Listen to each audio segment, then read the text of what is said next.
Good morning everyone.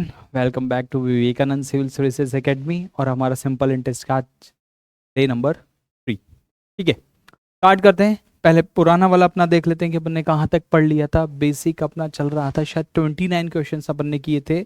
उसमें एक question, दो करेक्शन थे। और क्वेश्चन नंबर 19 एक बार अपन वापस देख लेते हैं। शायद लैंग्वेज गलत पढ़ ली, इस वजह से आंसर गलत है। एक बार लैंग्वेज वापस से देख लेते हैं, है ना। मुझे डाउट लगा, मैं इसे एक बार वापस से देख लेता हूँ।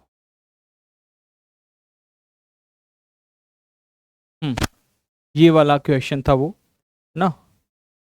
क्या करेक्शन है या नहीं, एक बार मैं वापस से देखना चाहता हूँ, कहीं मैंने ही कहीं गलत पढ़ा हो।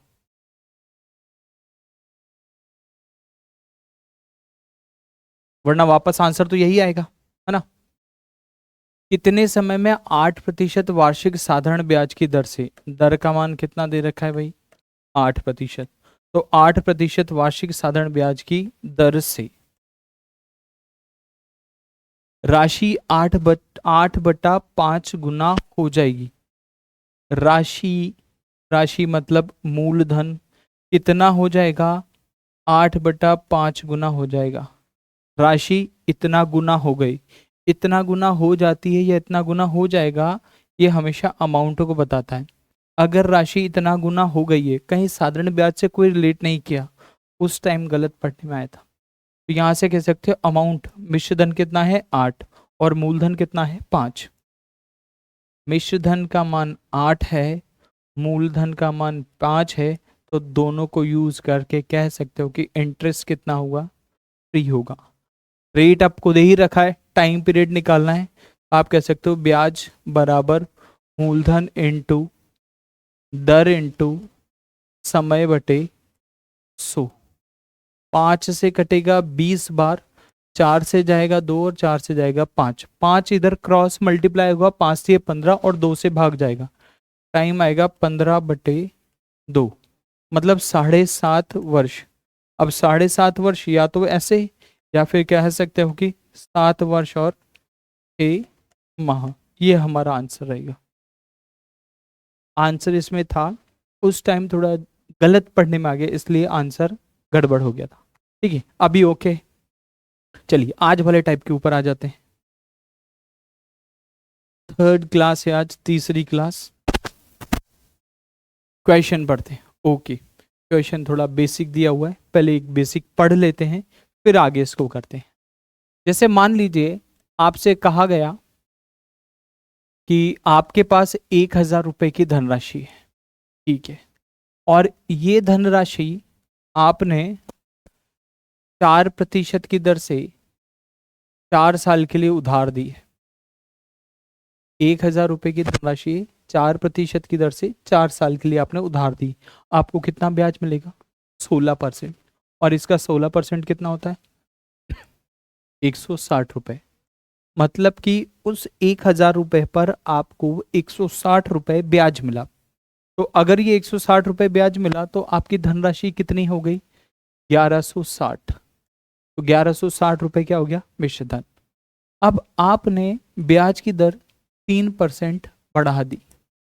पहले 4% था, 3% और बढ़ गई, तो अब कितनी हो गई, 7%। आपका रेट ऑफ टाइम, आपका टाइम पीरियड 4 साल ही है। धनराशि आपकी 1,000 रुपये है। तो अब इस 1,000 रुपये पे 7% की दर से 4 साल में कितना ब्याज मिलेगा, 28%। 1,000 रुपये का 28% कितना होता है, 280 रुपये। मतलब कि अब आपकी धनराशि कितनी हो जाएगी, 1,280 रुपये। तो आप ये देखो, आपका ब्याज कितना रुपए बढ़ा, 120 रुपये पहले से ज्यादा ब्याज मिला है। तो जितना ब्याज बढ़ेगा उतना ही मिश्रधन बढ़ेगा। अगर ब्याज 120 रुपये बढ़े हैं तो मिश्रधन भी कितना बढ़ेगा, 120 रुपये ही बढ़ेगा। ठीक है, ब्याज 120 रुपये अधिक आता है। अधिक और कम का मतलब होता है अंतर। तो पहले जितना भी ब्याज था और अभी जितना भी ब्याज है, दोनों का अंतर है 120 रुपये। दर का मान 3% बढ़ा दिया गया, यानी पहले जितनी दर थी और अभी जितनी दर है, दोनों दर का अंतर है।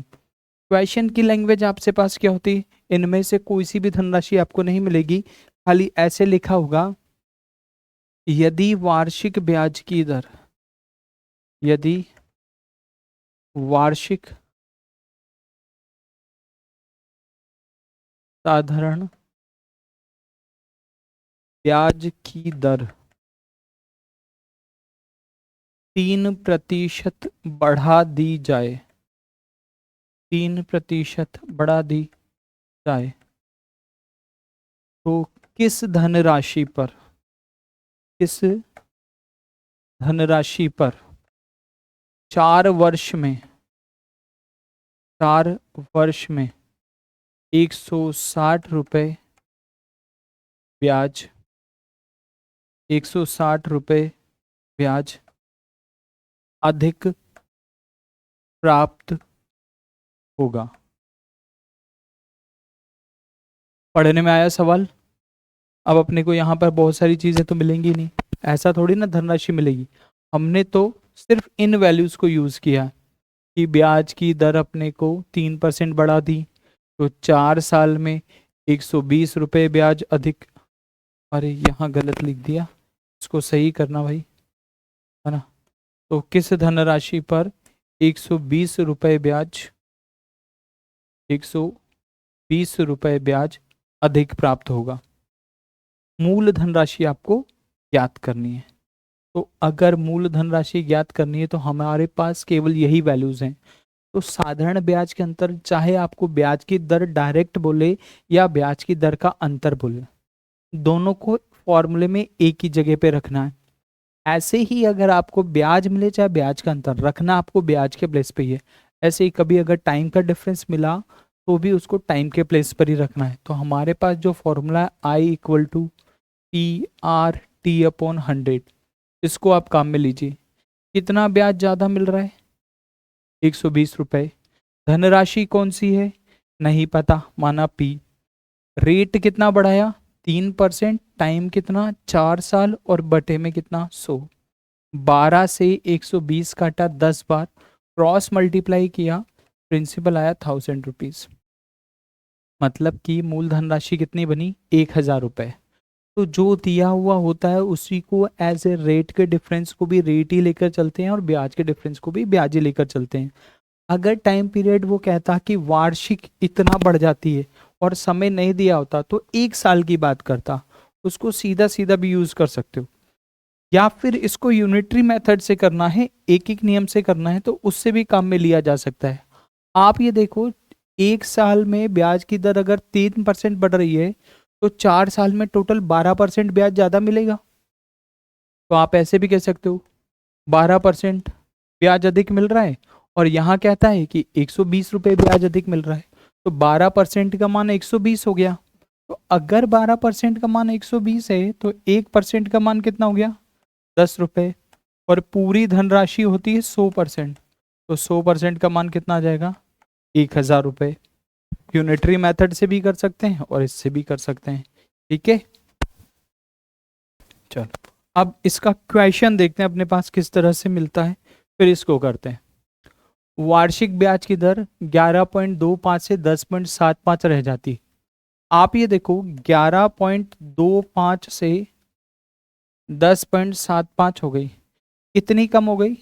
0.5, आधा कम हो गई। इसमें से इसको घटाओगे तो 0.5 ही आएगा। ठीक है, किसी व्यक्ति को 135 रुपये वार्षिक ब्याज की हानि होती है। वार्षिक ब्याज मतलब 1 साल में 135 रुपये की हानि होती है। आपके पास टाइम पीरियड हो गया 1 ईयर, और इंटरेस्ट का जो डिफरेंस आया वो आया आपके पास 135 रुपये। तो सारी चीज़ें आपके पास है, मूल धनराशि ज्ञात करनी है। आप चाहो तो एक एक नियम से भी कर सकते हो, और अगर आप चाहो तो फिर इसको फॉर्मूले में रख के भी कर सकते हो। एक एक नियम से कैसे कर सकते हो? आधा % कम हो रहा है ना, और आधा % 1 साल की तो बात कर रहा है, टाइम पीरियड तो केवल 1 ही साल है। तो आप ये देखो इस आधे % की वैल्यू कितनी है? 135 रुपये। तो 1% की वैल्यू कितनी होगी? उधर ले जाके गुणा कर दो, 270 रुपये। तो पूरे 100% की वैल्यू कितनी होगी? 270 तो पहले ही था, 2 0 और लगाए, और वो धनराशि कितनी थी? 27,000 रुपए की वो धनराशि थी। और अगर आप इसको काम में नहीं लेते तो आप फिर इन सभी चीजों को फॉर्मूले में रखते कि ब्याज बराबर मूलधन इंटू दर। दर कितनी है? आधी। आधी 0.5 भी लिख सकते हो और 1/2 भी लिख सकते हो। दर इंटू समय बटे 100। यहां से डेसिमल हटेगा तो बटे में 1 0 और आएगा, 5 से इसको काट दो, 5 दूना 10 और 5 सत्ते 35। 1000 क्रॉस मल्टीप्लाई होके इधर 27 से गुणा होगा, और आप कह सकते हो मूल धनराशि कितनी हो जाएगी? 27,000 रुपए। तो ये आपका आ, अगर एक ही साल दे रखा है तो ठीक है, इसको काम में लो, ज्यादा अच्छा है ना। बाकी आपकी मर्जी, आंसर सेम आना चाहिए, आंसर में कोई चेंज नहीं आना चाहिए। आप देखो फिर से ऐसा कैसे ही क्वेश्चन लिखा है क्या, पढ़ के देखो, पढ़ने की कोशिश करो, और एक बार वैल्यूज अपने आप लिख के देखो, है ना। फिर अपन इसको आगे और बढ़ते हैं।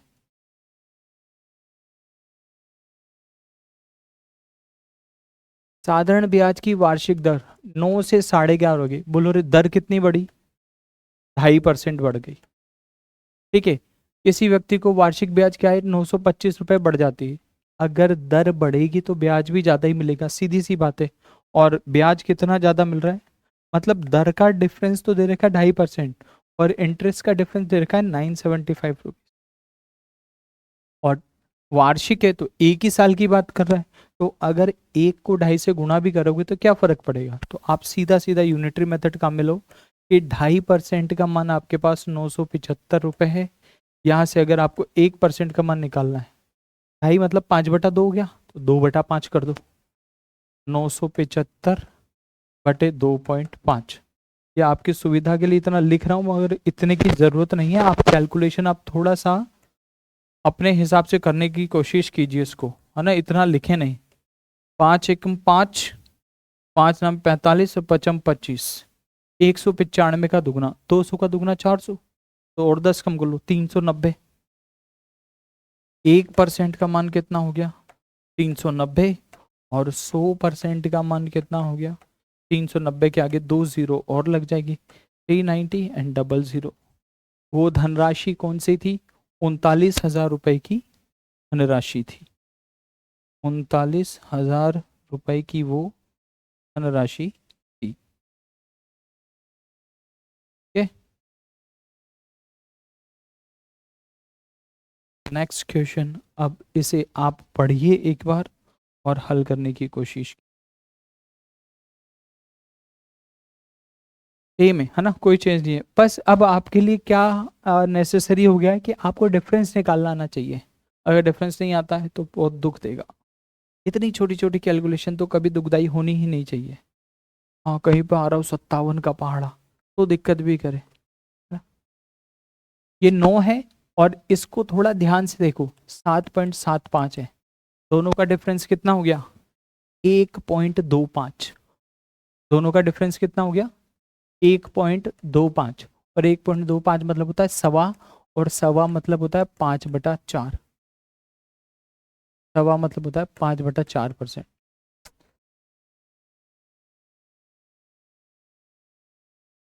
एक सही 1/4 और 5/4% होता है ये, है ना। कैलकुलेशन बहुत आसान होती है। ये अभी भी वार्षिक आय 1 साल की बात कर रहे हैं। आप ये देखो 5/4% का मान आप कितना बता रहे हैं? 133.75। तो यहाँ से 1% की वैल्यू कितनी होगी? पहले तो 5 से कैंसिल कर लो, 5 दूना 10, 5 छंग 30, 5 सत्ते 35 और 55 25। और ये जो बटे का 4 था इसको गुणा कर दिया, 26 दूना 52 दूना 104। 104 रुपए तो वो हो गए, 75 का दुगना 1.5 और 1.5 का दुगना 3, 107। 1% की वैल्यू की 107। अब क्या बचा? अब तो कुछ भी नहीं बचा। 100% निकालना है, सिर्फ 00 फिक्स करना है। 10,700 रुपए हमारी मूल धनराशि होगी। आप कैसे कैंसिल आउट करते हो, that is your personal problem now, है ना। इतने सारे क्वेश्चन कर लिए हमने, इतने सारे, कि अब आप अगर कैलकुलेशन में उलझते हो तो सिर्फ आपकी कमी है। स्टार्टिंग से एक ही बात कहते आ रहे हैं कि अगर आप प्रैक्टिस करते हो डेली 3 अंकों की संख्या के गुणा की तो इतनी सारी समस्याएं दूर हो जाएंगी। नहीं करोगे तो समस्या बनाए रखो, आपकी व्यक्तिगत होती जाएगी, निजी होती जाएगी। 33 नंबर का क्वेश्चन पढ़ें और अब आपको वाकई पता चल जाएगा कि आपकी कमी कहाँ है। दर का मान 8 से 1/3 से 9 से 3/8 हो गया। ये 8 है और ये 9 है, इसका मतलब दर बढ़ रही है, इसीलिए ब्याज भी बढ़ेगा ही सही। 8 तिये 24 और 1 25/3, 9 अट्ठे 72 और 3 75, 75/8। दोनों का डिफरेंस निकालें जरा एक बार, परसेंटेज में है ना ये। 75 तिया 75, 150, 225, 25 अट्ठे 200 बटे में कितना 24, माने कि 25/24% है दोनों का अंतर। और फिर से वार्षिक आय की बात कर रहा है, केवल एक ही की बात कर रहा है, तो 25/24% होने पर 100 रुपये बढ़ जाता है। 25 से गया 4 और 24 चौके 96, 1% की वैल्यू 96 रुपीज और 100% की वैल्यू 9600 रुपीज। धनराशि कौन सी थी 9600, 9600। ये हमारा आंसर।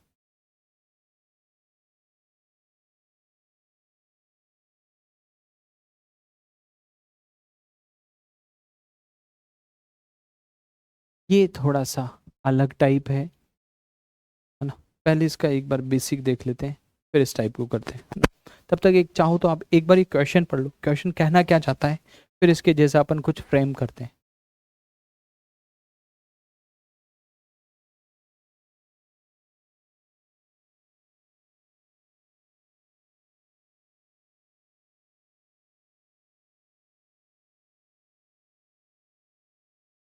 बोलता है किसी धनराशि पर ब्याज की दर प्रथम 2 वर्ष के लिए 3.5%। ऐसे कितने क्वेश्चन है देख लें।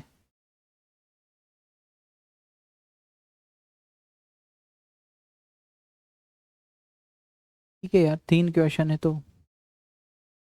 नो प्रॉब्लम, है ना, इसी को काम में लिया जा सकता है। चलिए एक बार पढ़ लीजिए इस सवाल को। बोलता है किसी धनराशि पर ब्याज की दर प्रथम 2 वर्ष के लिए, अगर आप धनराशि उधार लेते हैं तो शुरू के जो 2 साल लगेंगे उन पर ब्याज की दर कितनी होगी 3.5% होगी।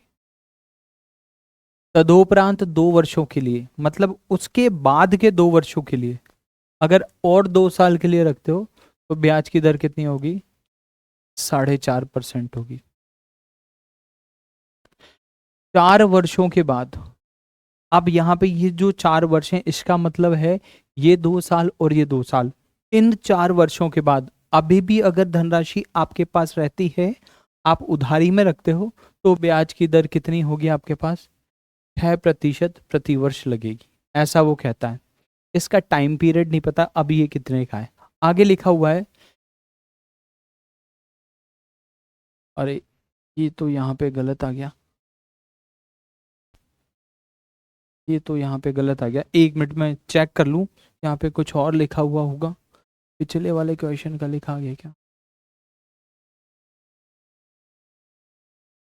हाँ ये यहाँ पे गलत है, वेट अ मिनट, बस 1 मिनट।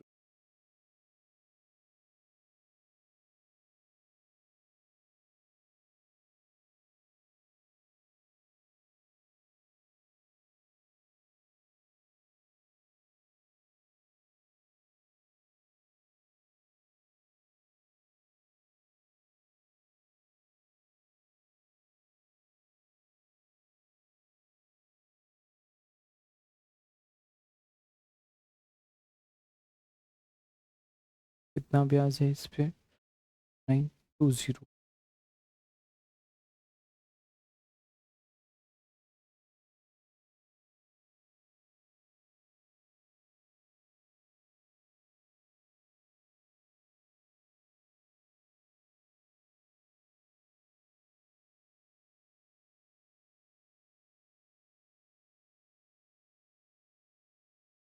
यहाँ पे करेक्शन कीजिएगा थोड़ा सा।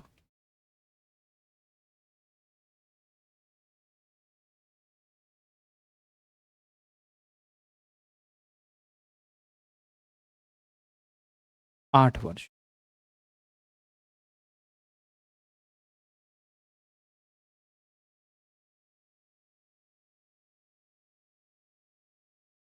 अभी बराबर है। हाँ, अब पढ़ते हैं एक बार वापस क्वेश्चन को देख लेते हैं। देखो क्या लिखा हो, किसी धनराशि पर प्रथम 2 वर्ष के लिए 3.5%, तदुपरांत 2 वर्ष के लिए 4.5%, और 4 वर्षों, इन 4 वर्षों के बाद भी अगर धनराशि आपके पास रहती तो 6% की ब्याज दर लगेगी। यदि 8 वर्षों की पूरी अवधि के लिए, यदि 8 वर्षों की पूरी अवधि के लिए 4,920 रुपये उपचित सरल ब्याज कितना है, 4,920 रुपये हो, तो मूल धनराशि कितनी है आपको ये पता करना है। आपके पास यहाँ पर ये जो 4,920 है ये सरल ब्याज है। तो अगर आपको रुपए में सरल ब्याज पता है और परसेंटेज में भी अगर सरल ब्याज पता चल जाए, दोनों को इक्वेट कर दो, वहां से 100% जो आपकी मूल धनराशि होती है उसको ज्ञात कर लेंगे। तो आप ये देखो, यहां से ये जो ब्याज की धनराशि उधार ली गई, कितने टाइम के लिए उधार ली गई, 8 साल के लिए, और ये कितने टाइम का ब्याज है, 8 साल का। तो 2 साल और 2 साल तो ये हो गए, अब कितना बचा, यहाँ कितना आएगा, 4 साल। तो ये वाला टाइम पीरियड आपको नहीं पता होता, ये आपको ध्यान रखना पड़ेगा। कभी कभी गलती से ये 8 ही लिखा हुआ आ जाता है, गलती से लिखने में आ जाता है 8 ही, तो इसका ध्यान रखना। अब आप ये देखो भाई, अगर 2 साल के लिए 3.5% वार्षिक है, तो 1 साल का ब्याज अगर 3.5% है, तो 2 साल का ब्याज कितना मिलेगा, यहाँ से 7% मिलेगा। ऐसे ही 2 साल में 4.5% की दर से कितना ब्याज मिलेगा, 9% ब्याज मिलेगा। और 6% की दर से 4 साल में कितना ब्याज मिलेगा, 24% मिलेगा। ये शुरू के 2 साल का ब्याज है, ये अगले 2 साल का ब्याज है, और जो 8 में से 4 साल बच गई ये उनका ब्याज है। टोटल कितना ब्याज हो गया, टोटल ब्याज हो गया 40%। परसेंटेज में हमारा ब्याज 40% है और रुपए में 4,920 है। तो आप कह सकते हो 40% की वैल्यू 4,920 रुपये है। तो अगर यहाँ से आपको 1% की वैल्यू निकालनी हो, 0 से 0 कटा और 4 से 4 एकम 4, 4 दूना 8 और 4 दिए 12, 1% की वैल्यू आ गई। पूरी की पूरी जो धनराशि होती, मूल धनराशि तो 100% ही होता है, तो 100% का मान निकालना है तो कितना आ जाएगा, 12,300 रुपये। ऑप्शन नंबर 2 हमारा बिल्कुल सही रहेगा। ठीक है, अभी क्वेश्चन में थोड़ा करेक्शन था तो थोड़ा सा बीच में गैप आ गया। अगले वाले क्वेश्चन को एक बार पढ़ो, ऐसा का ऐसे ड्रॉ करते हैं जो लिखा गया। बोलता है किसी धनराशि की दर प्रथम 2 वर्ष के लिए 4%, पहले 2 साल में अगर आप अपने पास रखोगे तो 4% ब्याज लगेगा और 2 साल का टोटल ब्याज कितना हो जाएगा, 8%। ऐसे ही तदोपरांत 4 वर्षों के लिए, यानी इसके बाद के अगर 4 वर्ष के लिए और रखते हो तो आपको ब्याज की दर कितनी लगेगी, 6%। अब ब्याज कितना हो गया, 24%। फिर कहता है 6 वर्षों के बाद, ये 2 साल और ये 4 साल, इन 6 वर्षों के बाद भी अगर धनराशि आपके पास रह जाती है तो फिर ब्याज की दर कितनी लगेगी, 8% लगेगी। अब इसका टाइम पीरियड नहीं पता तो दर भी नहीं निकाल पा रहे। आगे देखते हैं कोई चीज दे रखी हो तो, यदि 9 वर्षों की पूरी अवधि के लिए जो धनराशि उधार ली गई वो टोटल 9 साल के लिए ली गई, ठीक है। तो 9 साल में आपके पास वो कह रहा है कि पूरी अवधि के लिए ब्याज 2128 रुपए, 2128, 9 साल का ब्याज है 2128 रुपए, ठीक है। तो अगर 2 साल और 4 साल धनराशि पर ब्याज यहाँ पे लगाया है तो बाकी कितना टाइम पीरियड बच गया, जो टाइम पीरियड बच गया वही यहाँ पर लिखने में आएगा। 4 और 2 6 हो गया, यानी ये वाला टाइम पीरियड कितना आएगा, 3 साल। ये आपको निकालना पड़ेगा और इसका ब्याज बनेगा 24%। 2 साल का ब्याज, 4 साल का ब्याज और 3 साल का ब्याज, टोटल कितना हो गया, टोटल 24 और 24 48 और 8 56%। कितना ब्याज बना, 56%। लेकिन वो तो कहता है कि 2128 रुपये बने। तो आप ऐसे कह सकते हो, परसेंटेज में आपके पास ब्याज की राशि 56% है और रुपए में आपके पास ब्याज की राशि 2128 रुपये। ठीक है, अब आपको यहां से निकालिए पूरी धनराशि। पूरी धनराशि मतलब 100%। 8×7=56 और 8 से अगर इसको काटें तो 8×2=16, 5/8=48 और 8×6=48, 7×3=21 और 7×8=56। 1% की वैल्यू आपके पास आई 38 रुपीज और 100% की वैल्यू आपके पास आई 3800 रुपीज। मतलब कि जो धनराशि उधार ली गई थी वो धनराशि थी 3800 रुपये। थोड़ा ध्यान से देखना, आगे 38,000 भी है। 3800 रुपये की धनराशि हमें प्राप्त हुई है। ठीक, चलो एक और क्वेश्चन इसी कैटेगरी का हो जाए, पढ़ के देखिए, बनाने की कोशिश कीजिए, फिर आगे चलते हैं। प्रथम 4 वर्षों के लिए धनराशि पर ब्याज की दर 3%। प्रथम 4 साल के लिए 3% और ब्याज बनेगा 12%। अगले 4 साल के लिए ब्याज की दर 5% और ब्याज बनेगा 4×5 20%। और 8 वर्षों से अधिक, ये रहे 8 वर्ष, इन 8 वर्षों से अगर अधिक का समय लगा तो आपके पास ब्याज की दर होगी 6%। और 9 साल की अवधि का ब्याज दे रखा है। अगर टोटल 9 साल के लिए धनराशि उधार ली है तो 4 और 4 8 ये है, तो ये वाला समय कितना आएगा, 1 वर्ष। ये हमें निकालना पड़ेगा और इसका ब्याज आ जाएगा 6%। बोलो रे, परसेंटेज में टोटल ब्याज कितना आया, 12 और 6 18 और 10 38%। परसेंटेज में ब्याज कितना आया, 38%। और रुपए में कितना दे रखा है, 5396 बराबर 5396 रुपए। इक्वेट करते हैं, राशि बतानी है, मतलब 100% का मान निकालना है। ये आपका 38% और इसकी वैल्यू 5396। 2 से 19×2=38, पहले 2 से काट लेते हैं, ज्यादा चलो बराबर जाने दो। 19×2=38, 38 के बाद बचा 15, 15 के बाद हो गया 159, 159 29 38 57 114 76 152।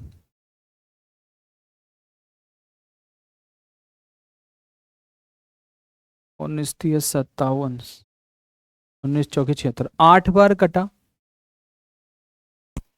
152 तक, बच गया 7, 19 38 57 76, फिर 2 से उड़ा दो, 142। तो यहाँ से आपके पास 1% का मान आया 142 रुपए और 100% की धनराशि कितनी बनी, 14200 रुपीज। आप ये देखो, इस पूरे को सॉल्व करने में आपके पास तरीका पूरा एक ही चल रहा है, पैटर्न भी कोई ज़्यादा बड़ी चीज़ नहीं है। कैलकुलेशन जो है ना, उसमें जो भी टेबल्स बीच बीच मारी है वो है 19 का पहाड़ा, कभी 17 का पहाड़ा, कभी 53 का आ सकता है, कभी 38 का आ सकता है, कभी 57 का। कैलकुलेशन सुधारनी पड़ेगी, है ना। मतलब धीरे धीरे बढ़ जाएगी कैलकुलेशन, ऐसा नहीं है। मुझसे भी हो जाती है मिस्टेक, आपसे भी हो सकती है, पर थोड़ा सा ग्रो करें, है ना। छोटी मोटी कैलकुलेशन को तो उड़ाएं आप। अगर 17 या 19 का पहाड़ा ज़्यादा ही दुख देता है तो एक दिन बैठ के अच्छे तबीयत से रट लो। रटना भी कितना है, जितने भी सम संख्या वाले गुण है वो तो पता है, शुरू के 4 तक का पहाड़ा तो याद होता ही है। 19×2=38, 19×4=76, 19×2 का दुगना करोगे तो 4 मिलेगा, 4 का दुगना करोगे तो 19×8 मिलेगा। तो वही यहाँ पर सारा कुछ किया हुआ है। चलिए पढ़िए अब जरा इस बार ये क्वेश्चन, अब आपके हवाले है। और ये वाकई बहुत अच्छा सवाल है, फ्लो में गड़बड़ मत कर देना, बस फ्लो में गड़बड़ ना हो जाए। ठीक, आ जाए सवाल के ऊपर। पढ़ लिया होगा, ज्ञान ने विनय से कुछ धनराशि साधारण ब्याज पर प्रथम 3 वर्ष के लिए 12%, पहले 3 साल के लिए 12% मतलब कितना, 36% ब्याज। फिर आगे अगले 5 साल के लिए 16%, अगले 5 साल के लिए 16%, मतलब 16×5 = 80% ब्याज। ठीक है, कोई दिक्कत नहीं। तथा 8 वर्षों के पश्चात की अवधि के लिए 20%। अब जो भी ब्याज मिलेगा ना वो 20% से मिलेगा, लेकिन टाइम कितना अभी नहीं पता। अब बोलो टाइम कितना है, 11 साल। तो 11 में से 8 ये हो गए ना, 11 में से अगर 8 ये हो गए तो कितना बचा, 3 साल। ये हमने इस 11 की हेल्प से निकाला। कितना ब्याज मिला, 60%। बोलो रे टोटल ब्याज कितना हो गया, 8 और 6 = 14, 140, और ये हो गया 176% ब्याज मिला है। अब क्वेश्चन की लैंग्वेज को ध्यान से पढ़ो। ब्याज मूलधन से 6080 रुपये अधिक है। कम और अधिक शब्द हमेशा अंतर को बताते हैं। तो ये ब्याज नहीं दे रखा, ब्याज और मूलधन का अंतर दे रखा है। मूलधन राशि और ब्याज के बीच में रिलेशन है कि मूलधन से 6080 रुपये अधिक है, और हमारे पास जो मूलधन होता है वो 100% होता है, और जो ब्याज अभी आया है वो 176% होता है। ये कितना अधिक है, 76% अधिक है। तो इस बार ऐसा नहीं हो 176 से फ्लो में एक जैसे ही करने लग जाएं। तो यहाँ आप कह सकते हो 76% की वैल्यू कितनी है, 6080 रुपये है। अगर आप इसको डिवाइड करोगे तो 76 से ये कट जाएगा, और 76 से कितनी बार भाग जाएगा, 8 बार। 6 8 48, 8 बार कटेगा, और 0 ये ऐसा का ऐसा। और पूरी धनराशि अगर ज्ञात करनी है तो 100% का मान कितना बनेगा अपने पास, 8000 रुपये। पूरी धनराशि कितनी, 8000 रुपये। बहुत ही बढ़िया सवाल है। बहुत सी बार यहाँ गड़बड़ ऐसे हो जाती है कि 176 से भाग देने की कोशिश करते हैं और पूरा कभी कटता ही नहीं है। ठीक है, अब 176 ब्याज आया है, लेकिन यहाँ ये ब्याज नहीं है, मूलधन और ब्याज का अंतर है ना। चलिए लिखिए, इसको कीजिए। अगले क्वेश्चन की तरफ भागते हैं अपन। अगला क्वेश्चन, ज्ञान ने विनय से कुछ धनराशि, अरे ये तो वापस वही आ गया क्या, नहीं नहीं, धनराशि अलग। अच्छा, दोनों व्यक्ति नहीं बदले, वापस इसने उधार मांग लिया ज्ञान ने विनय से। चलो देखते हैं कितना मांगा। 4 साल के लिए 10%, 4 साल के लिए 10%, कितना ब्याज लगा, 40%। अगले 3 साल के लिए 15%, अगले 3 साल के लिए 15%, यानी कितना ब्याज बना, 45%। और 7 वर्ष के पश्चात के समय अवधि के लिए 25%। ये जो 4 साल और ये 3 साल है, अगर इसके बाद भी उसके पास धनराशि उधार रहती है तो ब्याज की दर 25% लगेगी। यदि 10 वर्ष के उपरांत, टोटल टाइम पीरियड आपके पास 10 साल है, तो 4 और 3 साथ ही हो गए तो कितना बचेगा, 3 साल। और इन 3 साल का ब्याज कितना हो जाएगा, 75%। बोलो रे यहाँ से टोटल ब्याज कितना आया, टोटल ब्याज के लिए सबको जोड़ दें, 7 और 5 12, 120 और 40, 160% ब्याज आया, 160% ब्याज आया। वापस क्या कहता है, ब्याज मूलधन से 9600 रुपये अधिक है। यानी इस बार भी ब्याज मूलधन से, मूलधन और ब्याज 100% से 160% आपका ब्याज हो गया। ब्याज कितना मिला, 160%। मूलधन राशि तो 100 ही रहती है, ब्याज मूलधन से यहाँ तो 60% अधिक है, और रुपए में 9600 रुपये अधिक है। तो आप कह सकते हैं 60% की वैल्यू 9600 है। तो 1% की वैल्यू क्या होगी, 0 से 0 काटा, 6 कम 6, 6 6 36 और 0, 100%, 100%, 16,000 रुपये आपका आंसर। 16,000 रुपये की धनराशि उस व्यक्ति ने उधार ली थी। ऑप्शन नंबर 2 हमारा बिल्कुल सही है। ये जो अपन ने क्वेश्चन किए ना, इन्हें आप रिवाइज करना थोड़ा अच्छे से। ये जो 2 पैटर्न है, एक तो ये वाला और एक इसके जस्ट बाद वाला टाइप, ये थोड़ा अच्छा ठीक ठाक है। ये थोड़ा अच्छा है और थोड़ा ठीक ठाक है ना, प्रैक्टिस जरूर मारें इसकी। चलो यहाँ तक बना सभी का, शायद ये वाला टाइप यहाँ पे ओवर भी हो गया है। हाँ, अगला टाइप, और अगले टाइप में ये जो टाइप है अगला वाला, ये बहुत क्लासिक टाइप लगता है मुझे, क्योंकि इसमें धनराशि को दो भागों में तो ठीक है, जैसे ही तीन पार्ट में डिवाइड करता है ना, क्वेश्चन में क्वालिटी आ जाती है। क्या है, किस तरह से? टाइप में आपके पास एक कंडीशन लिखी होगी, वो क्या करेगा, किसी भी धनराशि को दो या अधिक भाग में विभाजित करने के बाद, विभाजित करने पर प्रत्येक भाग से प्राप्त, प्रत्येक भाग से प्राप्त साधारण ब्याज समान हो, प्रत्येक भाग से प्राप्त साधारण ब्याज समान हो, ऐसी कंडीशन अपने पास क्वेश्चन में हो। मान लो एक धनराशि प्रिंसिपल पी है, इसको तीन भागों में बांट दिया, P1 P2 P3 कर देते हैं, ठीक है, तीन भाग जो है P1 P2 और P3 कर देते हैं। ये पहला हिस्सा, ये वाला दूसरा हिस्सा, और इधर आपके पास तीसरा हिस्सा। जो पहला भाग था उसको R1 दर से T1 समय के लिए, R2 दर से T3 समय के लिए, और R3 दर से T3 समय के लिए उधार दिया, और बोलता है तीनों से जो ब्याज मिला वो तीनों से मिलने वाला ब्याज बराबर है, तीनों से मिलने वाला ब्याज बराबर है। तो अगर धनराशि केवल दो ही भागों में बांटी जाती है तो आप एक हिस्सा x मान लेते हो और दूसरा 100 - x या जैसे भी मानते हो।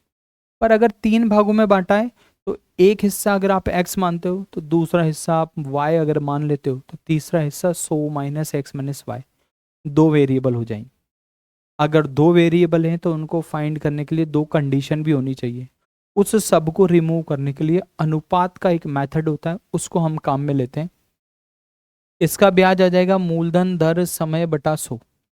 पहले वाले का ब्याज कितना आ गया आपके पास, मूलधन इंटू समय इंटू दर बटे 100। ये ब्याज बराबर होगा दूसरे वाले के लिए P2 T2 R2 अपॉन 100, और ये ब्याज बराबर होगा तीसरे वाले के लिए P3 T3 R3 अपॉन 100। अनुपात निकालना है, तीनों को काट देते हैं, और चूंकि तीनों धनराशि बराबर है तो किसी के बराबर मान लेते हैं। सबसे बढ़िया मैंने एक के बराबर माना, अगर कुछ और मानोगे तो फिर बाद में उसको भी काटना ही पड़ेगा।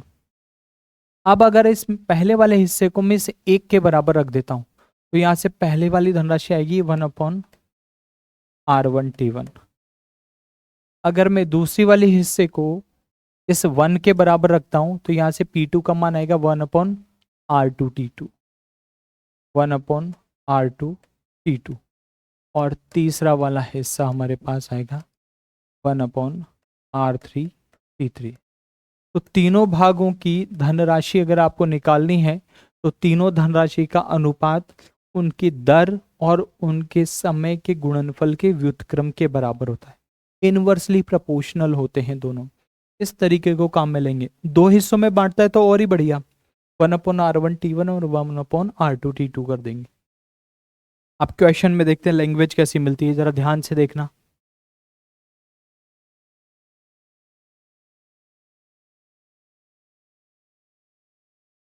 आप क्वेश्चन को पढ़ो एक बार, है ना, और जो कंडीशन हमने देखी थी क्या वैसी कंडीशन हमें मिल रही है।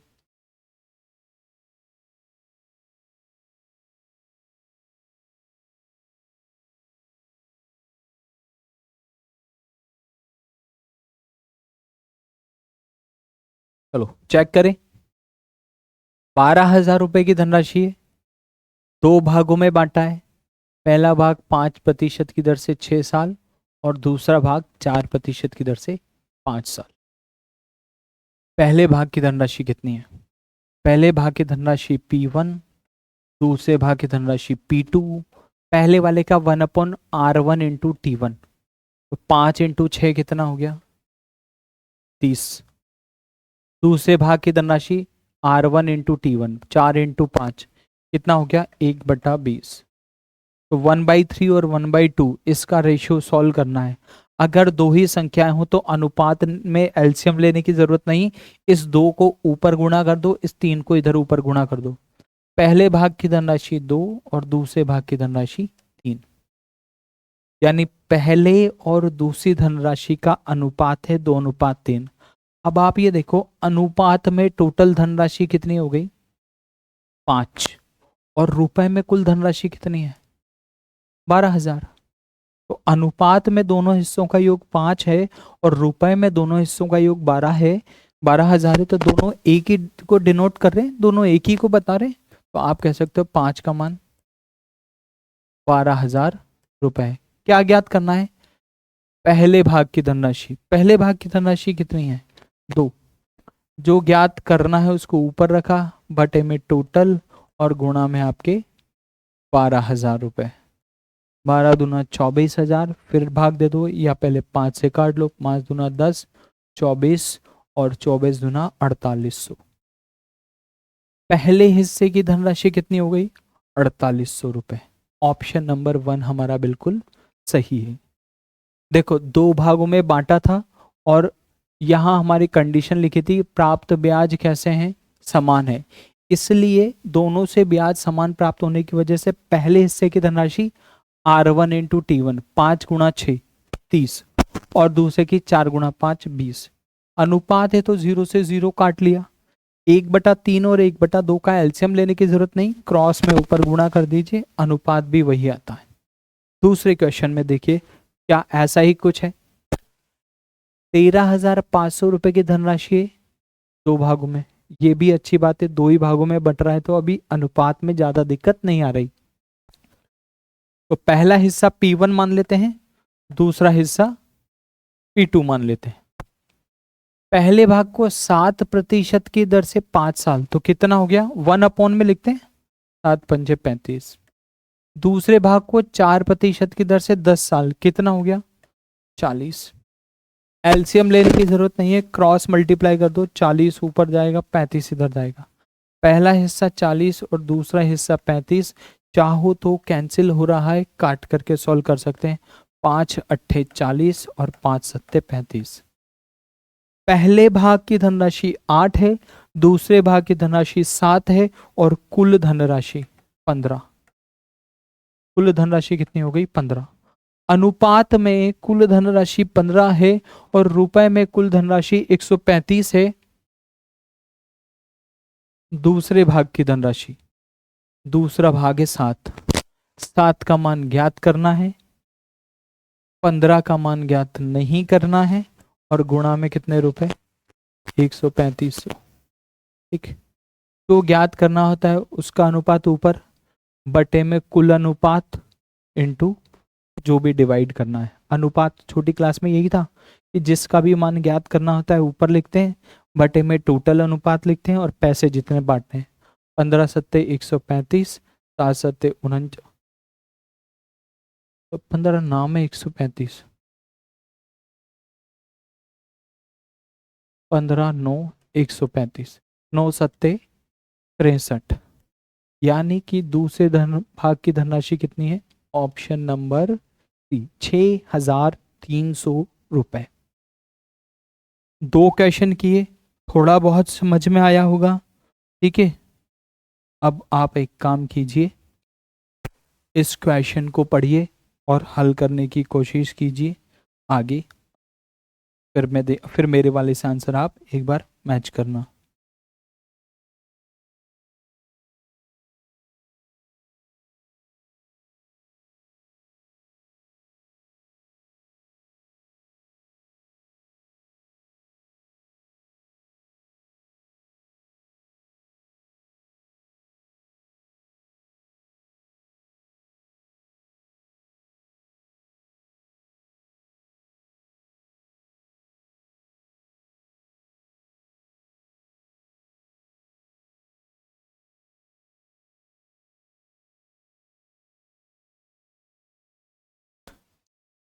क्वेश्चन पढ़ लिया होगा, कितने भाग है, 2 भाग, इन 2 भागों ने क्वेश्चन को सॉल्व थोड़ा छोटा कर रखा है।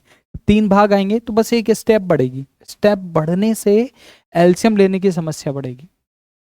11,900 रुपए, 2 भाग, पहला भाग 3 पॉइंट, हो ये और बढ़िया चीज है, 3.2% की रेट से 5 साल। तो पहला हिस्सा P1 माना, दूसरा हिस्सा P2 माना। आप अपना करो भाई, अपनी कैलकुलेशन अपने अपने पास है। तो पहला हिस्सा हो जाएगा 1/3.2 इंटू 5, और दूसरा हिस्सा हो जाएगा 6% की दर से 3 साल, 6 या 18, 32 पंजे 180 होता है। 32 पंजे 180 होता है, तो ये हो गया 1/18। 32 पंजे 180 होता है, 5 या 15,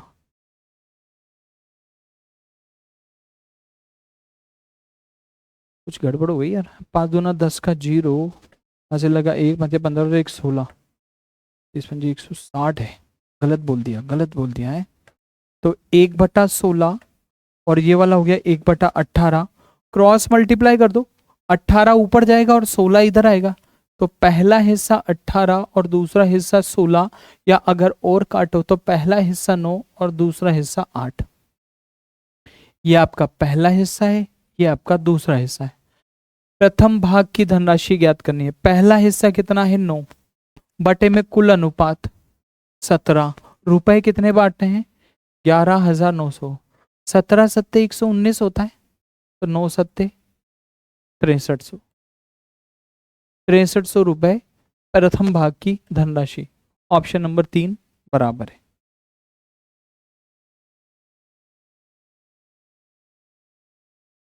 ठीक है,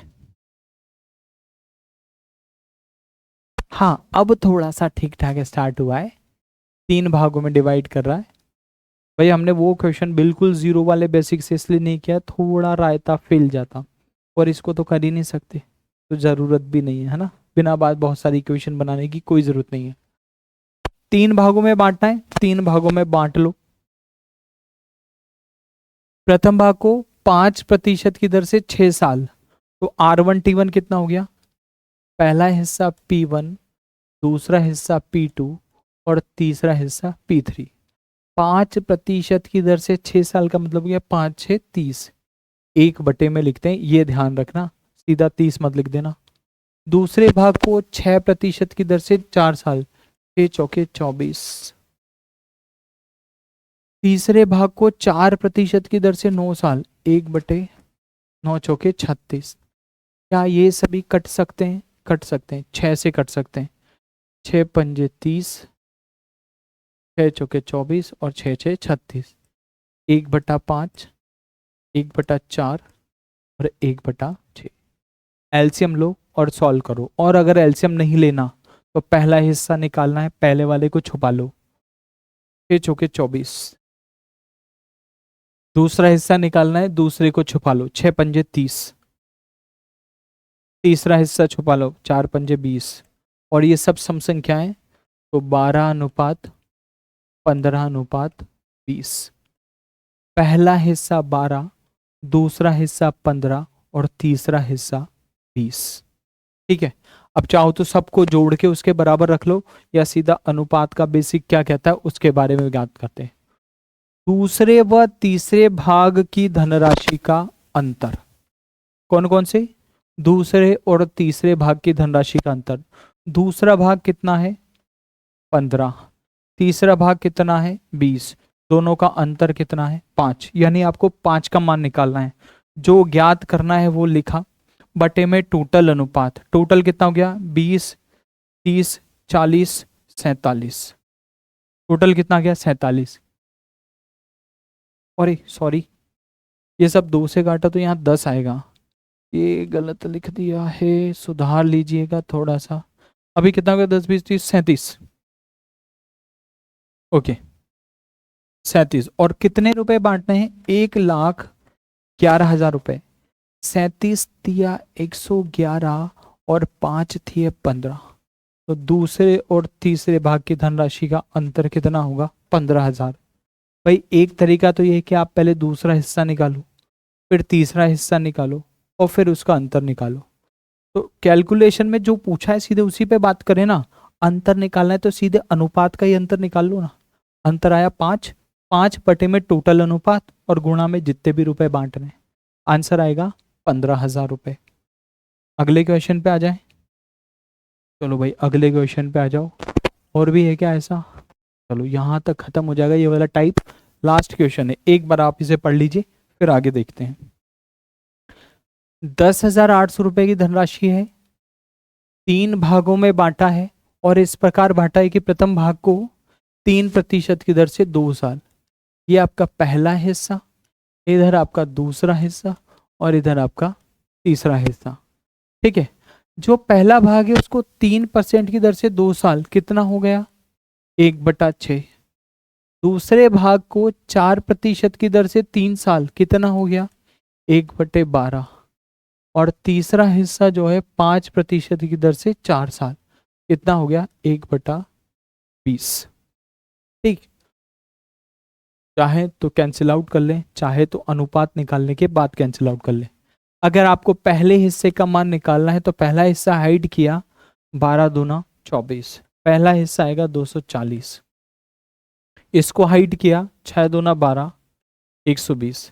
तीसरा हिस्सा निकालना है, तीसरे वाले को हाइड किया, 12 6 72। ठीक है, ये सभी 12 से कट सकते हैं, पहले तो 24 से भी कट सकते हैं। 24 से कटा 10 बार, 24 पंचे 120 और 24 तिया 72। पहला हिस्सा 10, दूसरा हिस्सा 5, तीसरा हिस्सा 3, टोटल धनराशि हो गई 18। क्या ज्ञात करना है? प्रथम 2 भागों की कुल धनराशि कितनी है? प्रथम 2 भाग, पहले भाग की धनराशि 10, दूसरे भाग की धनराशि 5 और दोनों की कुल धनराशि कितनी हो गई? 15। तो जो ज्ञात करना है वो ऊपर लिखा, बटे में टोटल अनुपात 10 5 15 और 3 18। और कितने रुपए बांटने हैं? 10,800 रुपए। 18 से कटता है क्या? 18 से कटा 6 बार और ये 2 0, 15 6 90। यानी दोनों भाग की कुल धनराशि कितनी है? 9,000 रुपए। ऑप्शन नंबर 3 हमारा बिल्कुल सही। ऑप्शन नंबर 3 हमारा बिल्कुल सही। ठीक है, ओके, थैंक यू एवरीवन। आज के लिए इतना ही, बाकी करेंगे नेक्स्ट क्लास में। ये आपका टाइप जो अपन ने आज ही लास्ट के 2 पढ़े हैं, ये थोड़े ठीक ठाक टाइप हैं, इन्हें आप कीजिएगा। ठीक है, okay, see you in the next class. हो सकता है आखिरी क्लास में ये खत्म हो जाए।